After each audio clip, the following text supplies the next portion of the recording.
சகோதரிகள் அனைவருக்கும் வணக்கம் மற்றும் மகளிர் தின வாழ்த்துக்கள். பெண்கள் என்றாலே சிறப்பு தான். அதில் எங்கள் கிளாஸ் வர பெண்கள் தான் ரொம்ப சிறப்பு. ஏன்னா அவங்க நம்மளுக்கு சிறப்பு அளவிடக்கூடியது அல்ல. அவர்கள் குடும்பம், சமூகம் மற்றும் நாட்டின் முன்னேற்றத்திற்கு தூணாக விளங்குகின்றார்கள்.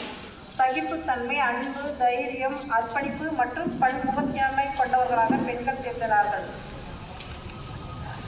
பெண்கள் நம்ம இல்லாத தொட்டிலை ஆட்டும் கையில் உலகை ஆளும் அளவிற்கு பெண்கள் வளர்ந்திருக்கின்றோம். ஜனாதிபதி முதல் உயர்நீதிமன்றம் வரை, பல்கலைக்கழகம் தொட்டு பாடசாலை வரை, பாராளுமன்றம் தொட்டு உள்ளூராட்சி சபை பெண்கள் உயர்ந்து பதவிகள் இருப்பதை காண முடிகிறது. பெண்களின் முன்னேற்றத்துக்கு பாரதியார் கூறும் 3 வழிகள். ஒன்று, முதலாவது உபாவ வழி என்ன சொல்கிறோன்னா கல்வி. 2வது உபாவ வழி என்ன சொல்கிறோன்னா கல்வி. 3வது உபாவ வழி என்ன சொல்கிறோன்னா கல்வி.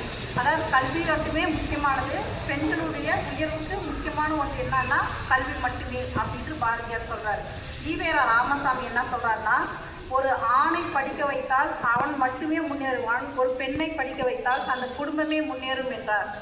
நாம் எல்லாம் கவிஞர் ராமலிங்கம் பிள்ளை என்ன சொன்னார் என்றால், கைத்தொழில் ஒன்றை கற்றுக்கொள், கவலை உனக்கில்லை ஒத்துக்கொள், எத்தொழில் எனினும் தெரியாமல் இருந்தில் உனக்கே சரியோ என்று கேட்கிறார்.